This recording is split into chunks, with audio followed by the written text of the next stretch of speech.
Hello friends, मैं Lakhanbhai Meena, assistant professor English from government college Chaumela. आज मैं पढ़ाऊँगी आपको डॉवर बीच के बारे में।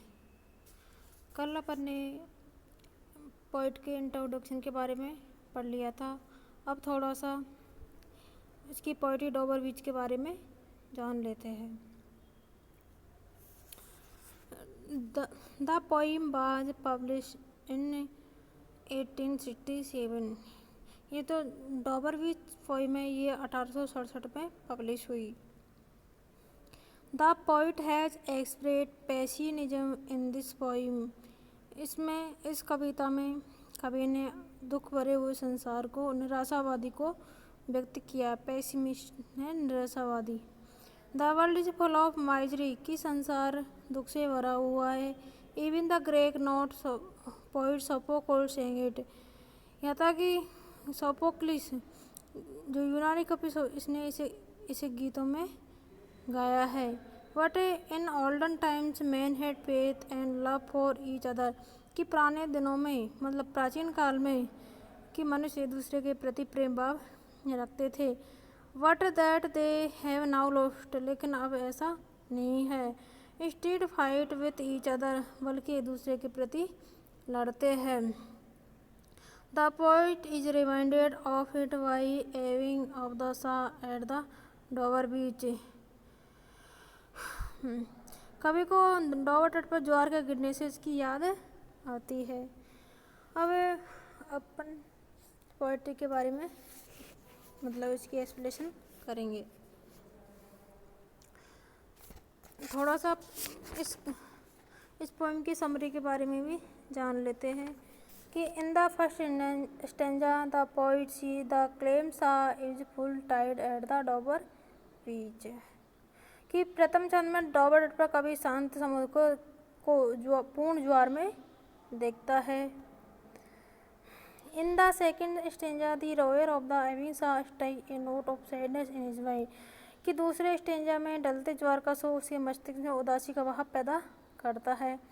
In the third, he says that Sophocles had reminded of human misery as he heard the roar of the sea waves of the Greek coast। तीसरे संदर्भ में कहता है कि सोफोक्लिस को यूनानी समुद्र तट पर समुद्री लहरों के शोर को सुनकर मानव के दुखों की याद आई थी। In the fourth stanza, the poet talks that once the sea of faith girdled this earth, but it is now retreating, कि चौथे छंद में कवि कहता है कि कभी श्रद्धा का समुद्र इस पृथ्वी को घेरे हुए था, लेकिन अब वापस लौट रहा है। In the last stanza, he asks us to love each other as this world is really a joyless place। अंत में वह हमें परस्पर प्रेम भाव रखने को कहता है, क्योंकि यह संसार वास्तव में आनंदहीन स्थान है।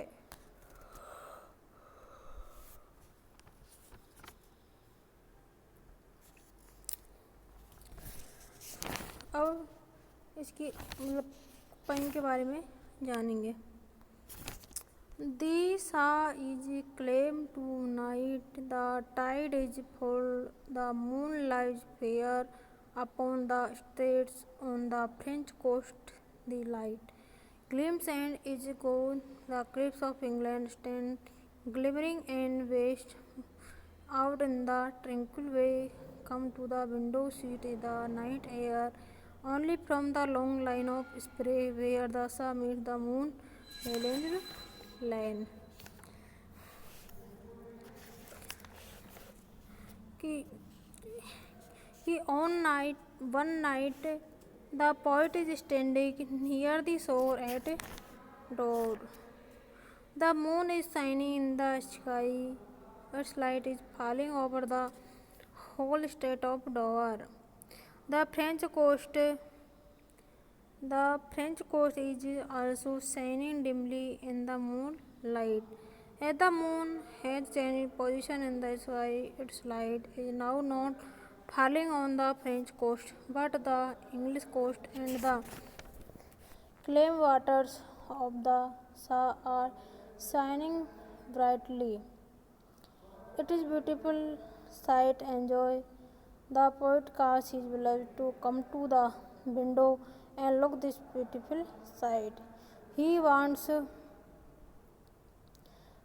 that she may enjoy the sight of long line of water drops which arise as the waves fall on the white moon lit coast. He wants that she may also enjoy the sweet air blowing in the night. कि इनमें मतलब in first stanza में कि कभी डॉबर के समुद्र तट पर खड़ा हुआ है, चंद्रमा आकाश में चमक रहा है, उसका संपूर्ण प्रकाश जल मरुद पर पड़ रहा है। फ्रांस का समुद्र तट भी चांदनी से प्रकाशित है। आकाश में चंद्रमा के स्थान परिवर्तन कर लेने फ्रांस के समुद्र तट पर चांदनी नहीं पड़ रही है, लेकिन इंग्लैंड का तट तथा समुद्र का शांत जल चांदनी में चमक रहा है। दृश्य देखने में बहुत ही बड़ा सुहाना है। कभी अपनी प्रेमिका को खिड़की पर इस सुंदर दृश्य देखने के लिए बुलाता है। कभी वह चाहता है कि लहरों की चांदनी से प्रकाश समुद्र पर गिरने से उठने वाले जल कणों की लंबी कतार के दृश्य का आनंद वह ले सके। इस प्रकार वह चाहता है कि वह रात्रि में बह रहे मधुर पवन का भी आनंद ले सके। इस प्रकार प्रत्येक स्टेंजा में कभी शांत समुद्र को देख रहा है। आज के लिए इतना ही काफ़ी है। कल अगले स्टेंजा के बारे में पढ़ेंगे। आपको इसे याद करके आना है।